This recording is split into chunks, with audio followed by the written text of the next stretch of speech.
She released me from the sleeper hold sometime around noon when I awoke to find there was a set of bones that had appeared strewn about my bathroom. I was in there a solid hour before she finally noticed and asked what was wrong. I said, I'm pee shy. I just can't seem to go when this skull keeps smiling at me. Someone snuck into my house and carelessly threw a symbol of my own mortality, haphazardly, in pieces across the sink basin, and let me tell you, she did not appreciate it. She was fit to be tied. Boy, was she ever peeved. I thought I might drive down to the local existentialist angst and grocery store and pick up a lovely sausage, eggs, and suburban ennui breakfast. But when I walked out the door, I remembered that my car was exploding. I can't believe I forgot, especially since the gosh darn thing has been exploding all week. And there's no one I could ask to fix it since my mechanic just moved to 1893. He says it's such a peaceful time. Now that he doesn't have anything to fix, he says it's such a peaceful time, as long as you're not an Indian. I asked around the neighborhood for a ride, but my neighbors, it seems, have tired of me and elected to cut off all their faces elegantly and with great craftsmanship.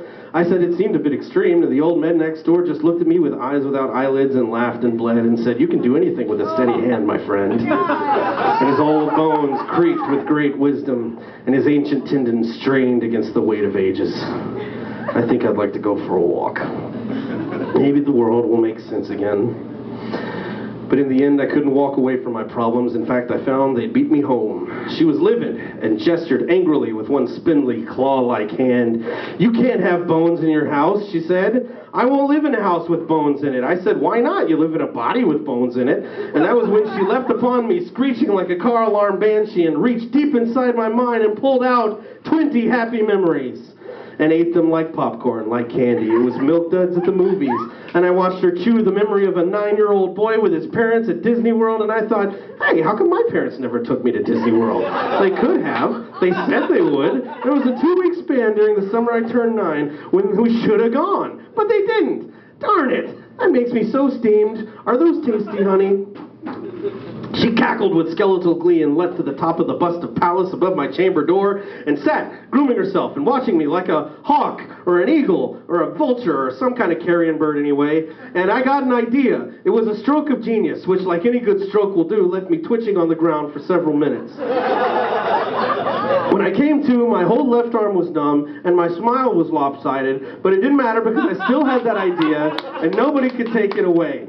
I could, she said, as I ran beneath where she perched and out into the hot summer day.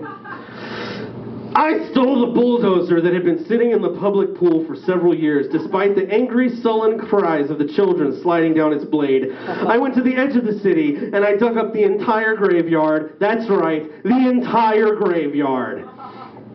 And I laughed all the way home as I pushed those thousands of bones past my mortified neighbors, and I loaded them all into the house, every single skeleton, and oh, how she screamed and slapped and pecked my face. But when it was all over, I knew it was right. I knew they belonged. And I turned to her and said, don't you get it, honey?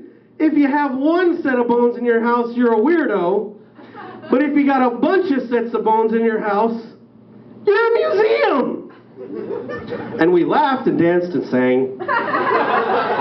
We laughed and danced and sang. Oh, I have such a song in me, the world's greatest song in me. All I need are the words and the notes. Our celebration went on well into the night as we joyfully prepared each exhibit, and a lopsided smile crept onto my face, and I thought to myself, I can't remember the last time I enjoyed Arbor Day this much. Thank you. I got time for one more?